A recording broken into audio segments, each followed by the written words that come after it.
What is up, guys? We're finally back to the poker, and for this one is the next 2 days out in Vegas from our first trip of 2025. The second day we were out there, started a little late and played a short session, but still wanted to include it. The following day, however, is just an all-day poker grind, bouncing around, but make sure you guys stay till the end because we get owned, to say the least. And hope you guys enjoy all these hands from our mini sessions.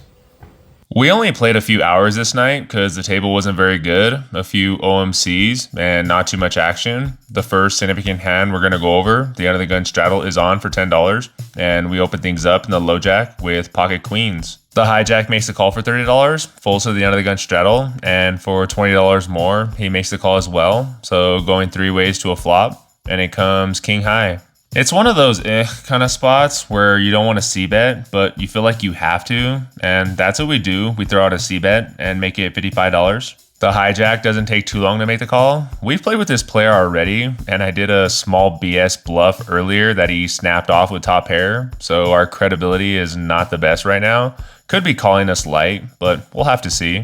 The under the gun gets out of the way, so now we're heads up, and the turn is a blank. It's a five of hearts. So now what do we do? Do we continue our story or do we slow down? I think we have to keep on betting. I mean, if we had king queen plus here, we'd probably continue, and he could be on a flush draw that we can get value from. So we'd double the flop bet and make it $110 to go. He doesn't make his decision right away. He actually thinks for a bit, which gives me to believe he's either on a draw, seeing if he has direct odds to call, or a weak top pair that is going to have a hard time calling down. He does decide to make the call though, so not really sure what we want to see on the river or how we're going to play it, honestly. But it comes off the jack of spades, the flush draw completes, and more hands like two pair and a straight get there, so our queen significantly downgrade. I highly doubt we can win at showdown, but I also don't think a large bet will accomplish much either. It won't take a crazy bet on the river to get a hand like top pair to fold since so much got there. And if he happens to raise, it won't cost us very much and we'll know we got caught.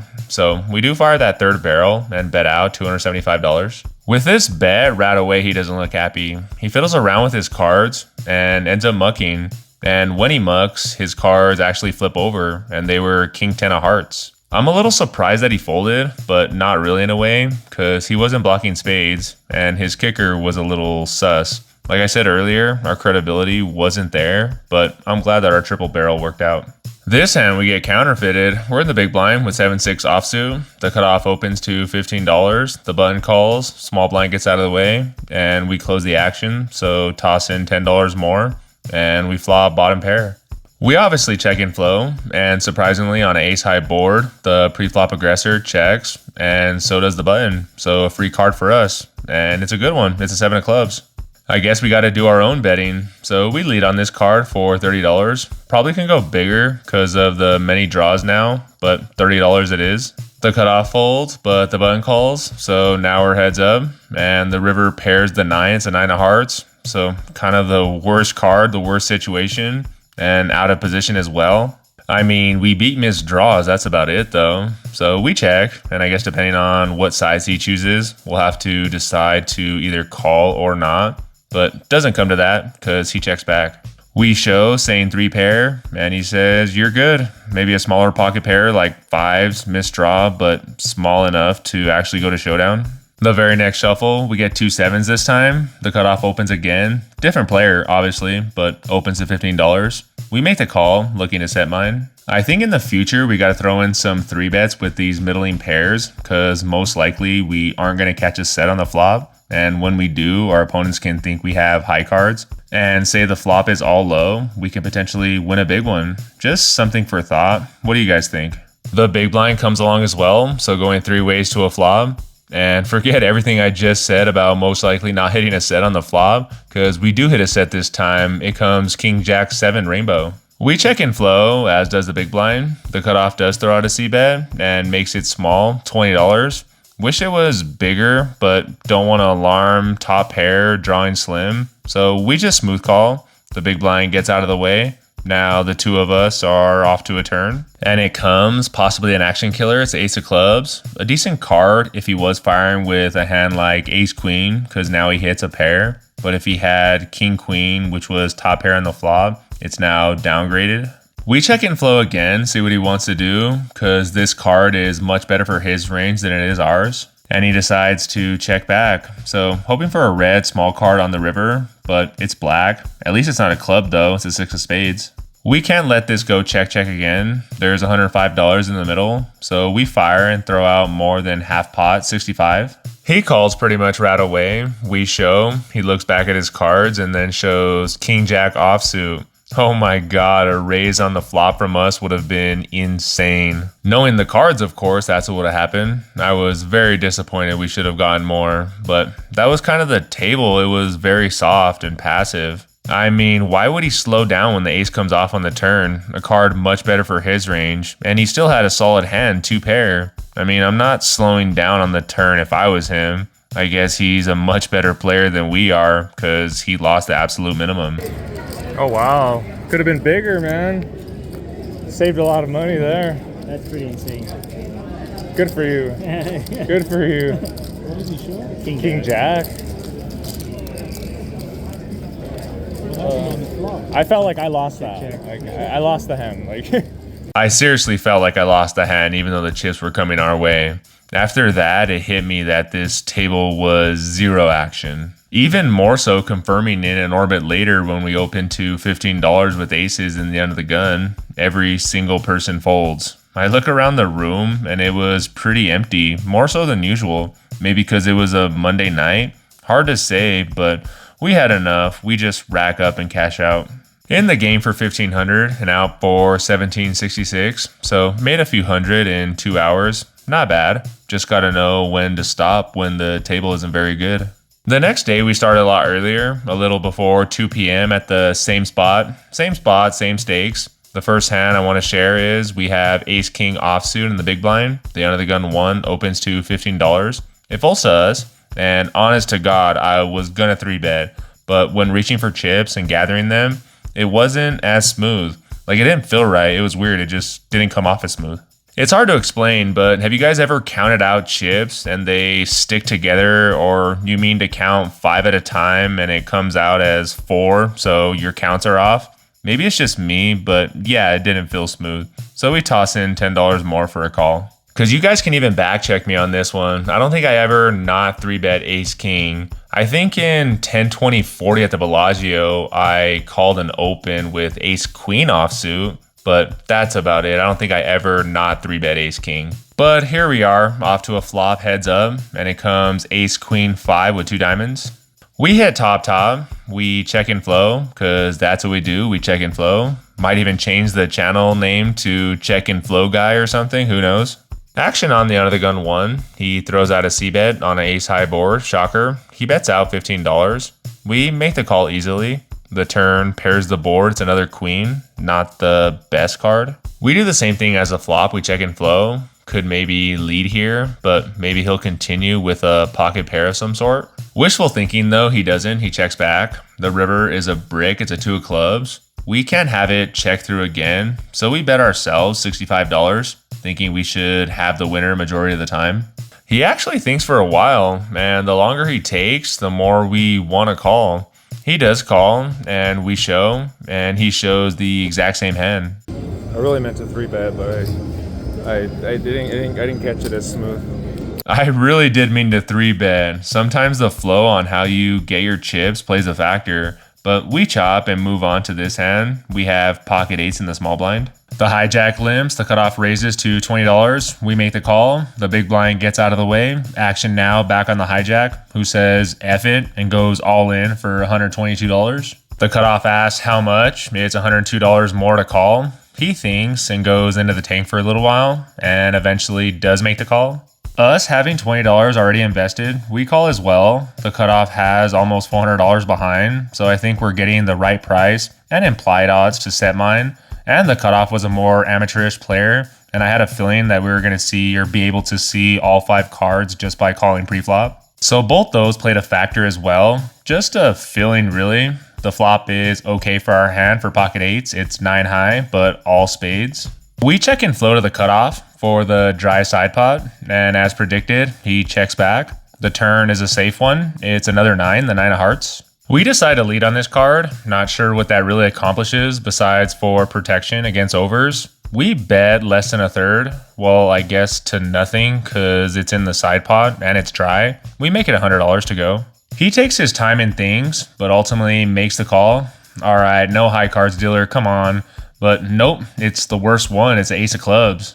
We check, praying he doesn't fire. I'm like, hey, I was just kidding earlier, you know, when I bet that $100 there on the turn. You remember that? I was just kidding. But whew, he checks back. We show the eights, and they're good for the side pot, and actually good for the main pot as well. So over $500 goes our way. Very shocked, but we'll take it. The very next hand, we pick up another pair, sixes this time. We limp on the button. The small blind makes it $20. The under the gun limper calls.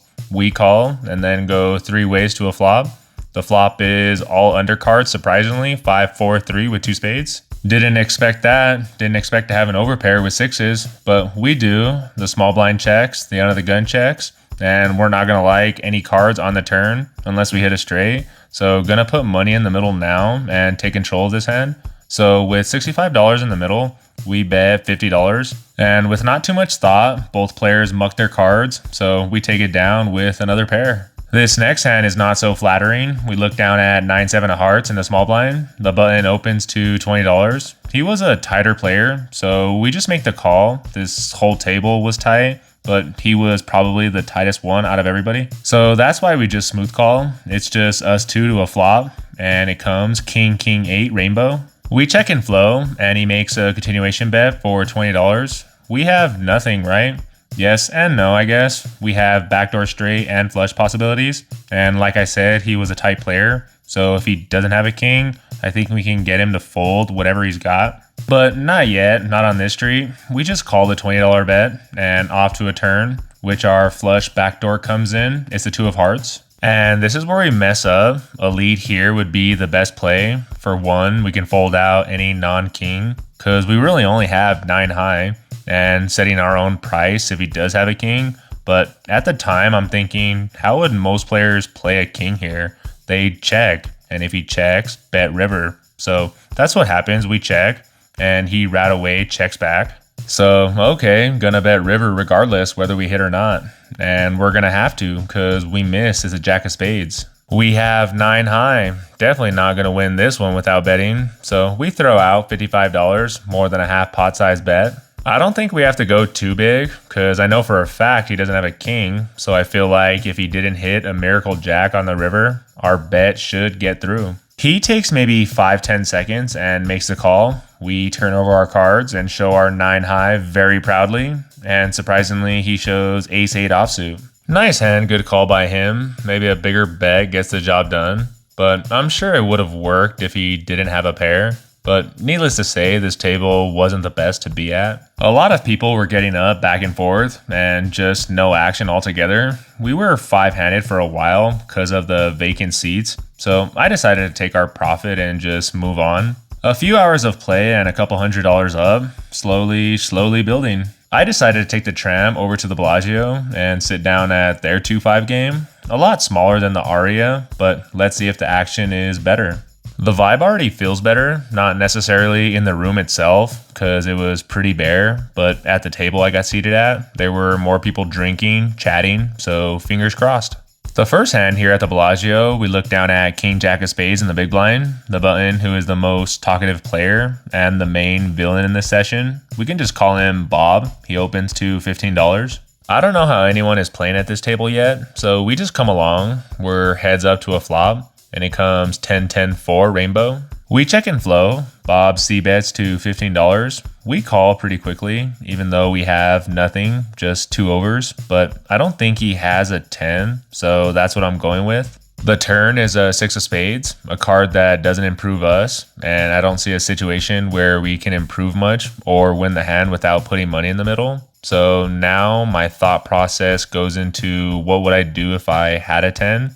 I'd bet around pot size, so we do and throw out $50. He doesn't take long at all in calls. I think with a 10 holding, he would have thought a little bit longer, so no 10 for him. Now let's just hit a jack or a king and we can bet for value instead of a bluff. but it doesn't come. It's ace of clubs. Again, I still don't think he has a 10, and the ace shouldn't have helped him much. If it did, he had to have called $50 with 2 overs hoping to hit. So I think we can get him off a pocket pair lower than the 10s. So we gather some chips and bet out. The amount is $110. He calls just as the dealer finishes counting out the chips. I say you're good, and he doesn't want to show. He waits for me to show. I muck face down. Out of respect, it's just poker etiquette. If a player says you're good, you just show your cards. That's what you do. So from the start, that kind of rubbed me the wrong way with this player and kind of plays a factor in some of these hands going forward. But again, amateur players don't think that way. So it's all good, moving on.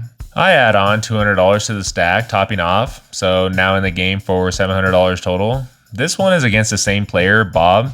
We have pocket queens. We open to $15. Bob in the small blind 3 bets to 65.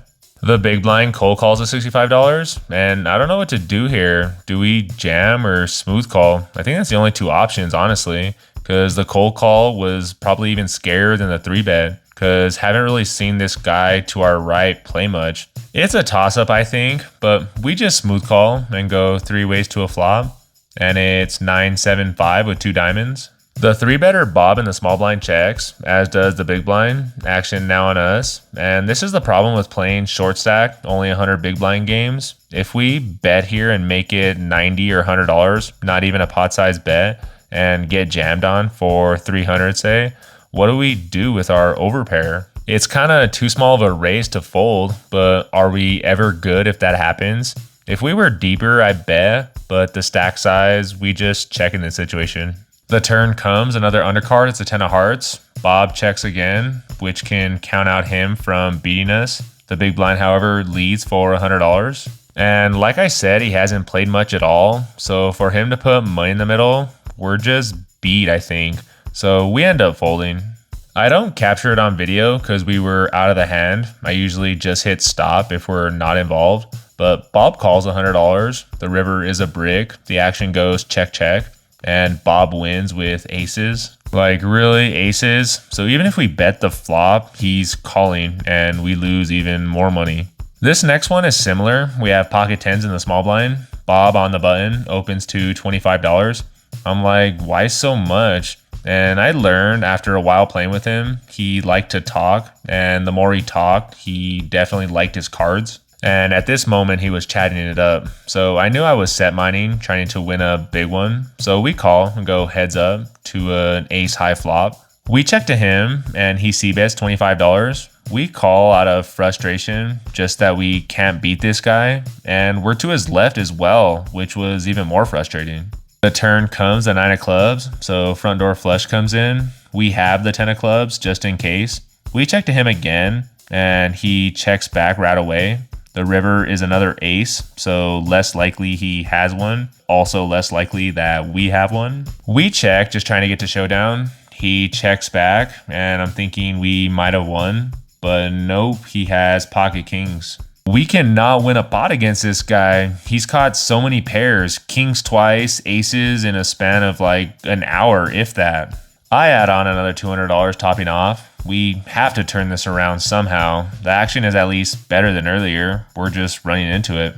We do win one with 9-10 offsuit. We put on the $10 under the gun straddle. The main villain, Bob, raises to $25. We call, hit top pair, check, check, flop. Still having top pair. We bet turn and take it down.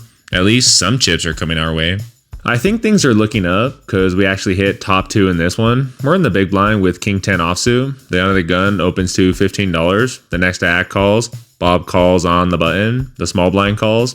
And with all this dead money here, we should be 3-betting majority of the time. Definitely something I want to get better at in the future. I think with any 2 cards, we're getting an insane price. But yes, I agree. Don't want to be going up against that many opponents out of position. But in this one, we just make the call. Like I said, flop top 2 pair. The small blind checks. We check and flow. And the action checks all the way around. The turn is a brick. The small blind checks. Can't have it check again. So we lead out $55. And one by one, the price was just too much. They all fold. Super frustrating. No action when we have it. So more of the BS happening, not getting much. Even when we do, there's just no action. So that's why we open up this next hand in the cutoff, Queen 6 offsuit when it folds to us. The button and the big blind call. So we go 3 ways to a flop and it comes no help, King 7-5, all spades. We do have the Queen of Spades in our hand, but that's really about it. The big blind checks and flow. We make a continuation bet, $20. Can represent the king on this board, and it's not too out of the question to have a flush. The button makes the call for $20, and the big blind lets it go. So now we're heads up, and it comes a black 3. It's a 3 of clubs though. We do pick up a gutter as well. We're first to act, and let's just bet until he folds and hope he just has a king, a small king, which won't like too much more aggression. We bet small and throw out $25, a good enough price for now, but again, if he does call, we'll make it more on the river, and a single king won't like that very much. He does throw in $25 for a call, and eyes are closed on the river. It's the 5 of hearts pairing the board. We have nothing, have to bet to win, and hope his king is small enough or his ace high flush draw missed. So we throw out 1 black chip, and not even a second goes by, he snap folds. It seems like that's the only way to win, is to bet with nothing. But back to playing against Bob again. We have 9-6 suited in the small blind. It's a limp pot. We go 5 ways, and it comes Queen Jack 10 with 2 spades. We check and flow, action checks all the way to Bob, and he bets out $20. We're the only customer, so now we're heads up, and the turn peels the 3 of diamonds. We check again, and he snap checks it back. The river gives us our flush as a jack of spades, but we actually check, we don't lead out. You know when you get that feeling when you just can't win? You ever feel cursed, coach? And no matter what, inside your heart, you feel that you're gonna lose. That's how I felt at this moment, that I just couldn't beat him for some reason. He bets out $30, and as nitty as this was, I'm embarrassed to say, but we just make the call. And sure enough, it was the correct decision. He says flush and flips over ace 2 of spades. I just knew it. It was weird. It was hard to explain. I could not beat this guy no matter what I did. It was insane. At least we look down at aces in this next hand. We're in the cutoff. The hijack opens to $15. We're next to act, and we 3-bet to 40. And hear me out, we only raised to 40 for a few reasons. 1, because I want to play, and 2, the small blind only had $80 in his stack.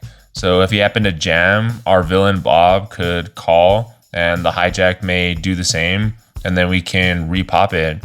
Or you get what I mean. A lot of things, a lot of potential could happen by only 3-betting small. So that's why. But all that talk was just a dream, because everyone folds. And that was pretty much it. Shortly after, Bob left the table and it pretty much broke. So we added on a few times, a couple $100 each, in the game for $900 and out for $461. So an L on that session, but it was still early.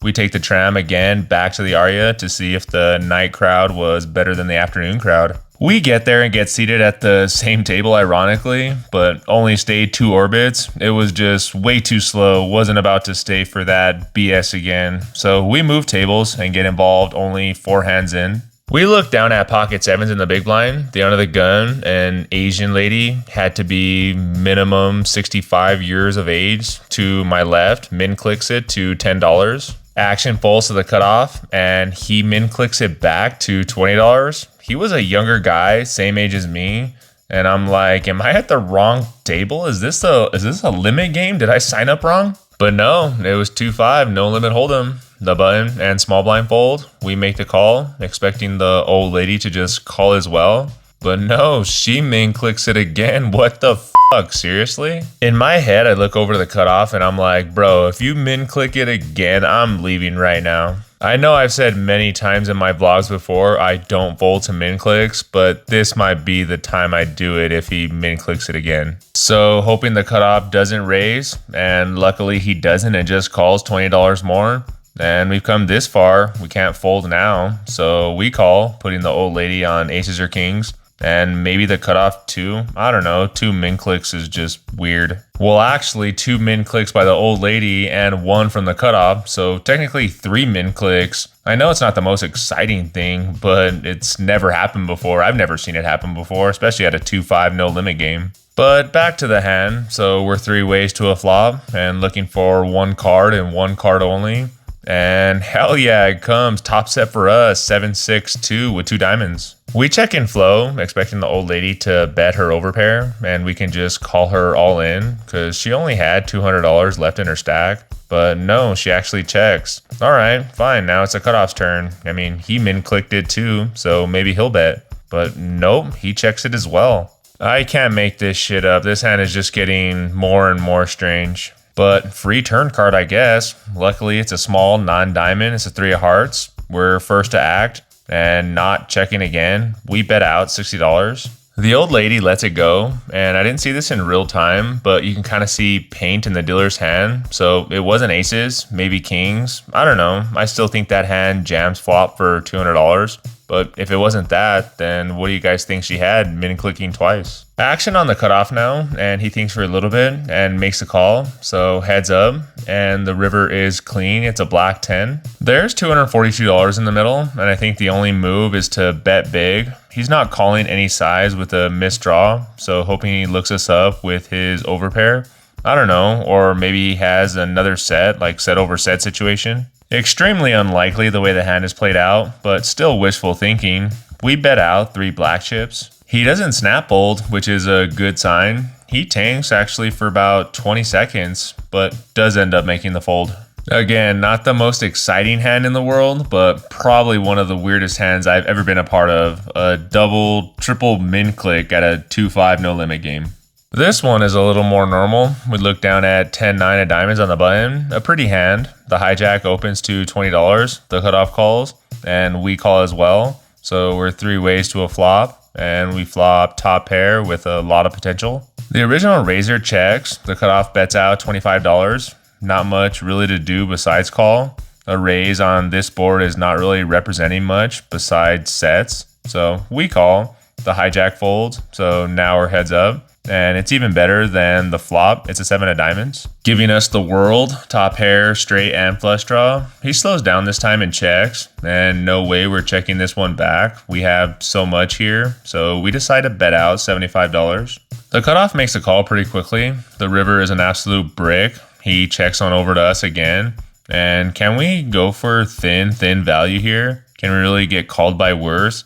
I debate back and forth, but in the end, check it and take our top pair to showdown. We show, and he flips over a better top pair, king 10 offsuit. Maybe with a big bet he folds, but all the draws missed. I think he still calls us off with his hand. On to this one, and we look down at another pretty hand, 9-8 of clubs. But we didn't hit anything. We just take it down with a c-bet and continuing on the turn. But this next one, I think you'll really get a kick out of. We put on the other gun straddle to $10. We're 5 or 6 handed at this point. The guy to our left limps. It folds to us, and we have 7-5 offsuit.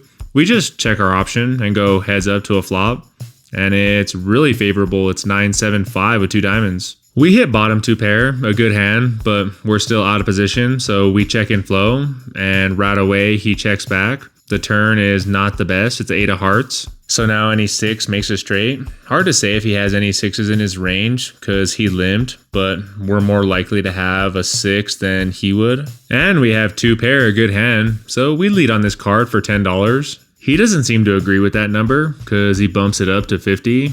And I'm not buying what he's selling. He could be doing this with pair plus flush draw or just not believing us because we bet so small. So right away, we toss in $40 more for a call to see what happens on the river. And the river is magical. It's a 5 of hearts. And even if he has missed diamonds, he's probably going to fire again. So we check, hoping he bets big. He does bet, but not as big as I would like. He makes it only $80. Now the question is, how greedy do we want to be?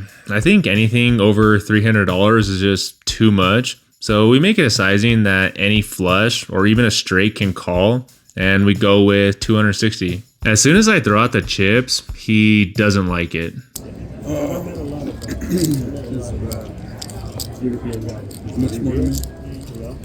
Exactly more 60 minus 80, 180.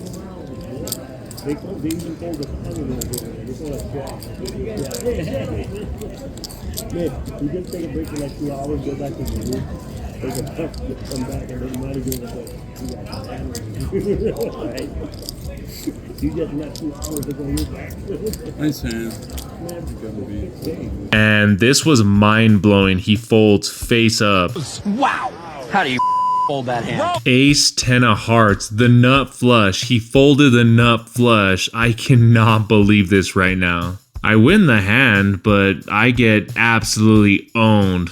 I don't know if this was a pro level move or just being super tight. I mean, how am I going to win any money at this table like this, for real? How do I draw tables with people like this? I mean, there's 72 million idiots out there, and I got to drop guys laying jacks full down and being right. I play the orbit and just call it, because shorthanded is not really my thing to begin with, especially if players are laying down nut flushes. Yeah, no, I'm done. So, a long day of poker. First session at the Aria, won, lost some there at the Bellagio, and won a few bucks now. So, all in all, took an L on the day, a few $100s, but from yesterday's short session and all of today's sessions, won a whopping 54 bucks, so let's go. I know this was a short sample size of a few days with not a lot of action, but have the games here in Vegas gotten more soft as of late? Let me know what your guys' thoughts and experiences. But as always, just sharing what happens, the good, the bad, the action, and reality of this game. Hope you guys enjoyed. Hope you have a good day. Good luck at your local casinos or poker clubs. And always remember, I'm Matty Ice. This is Gaines Poker. Peace out.